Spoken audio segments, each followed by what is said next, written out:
Faire une anthologie de la poésie ukrainienne en français, c'était mon rêve depuis longtemps. Malheureusement, c'était la guerre qui était le prétexte, mais comme une fleur pousse sur les ruines, des bonnes choses peuvent aussi naître de la guerre. On atténue et on tient, et on est sûr de la victoire. Vous savez, en Ukraine, on ne dit pas après la guerre, on dit après la victoire.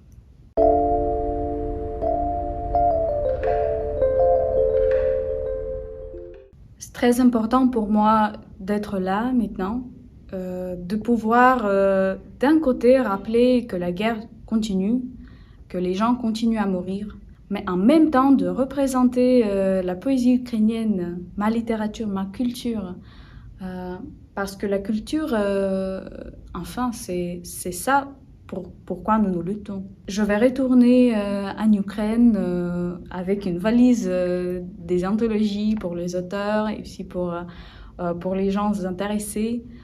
Je vais continuer parce que moi et Bruno Doucet, nous allons continuer à traduire la poésie ukrainienne parce que cette anthologie, ce n'est que le début, c'est juste pour déguster. On va sûrement continuer et encore plein de choses, plein de belles choses vont naître, j'en suis sûre. Au début, la plus grande peur, c'était bien sûr l'occupation. L'occupation totale, je veux dire, parce que les gens de culture comme moi, je ne pense pas que nous survivrions les purges, si jamais. Mais maintenant, la situation va beaucoup mieux. On entend des bonnes nouvelles du front.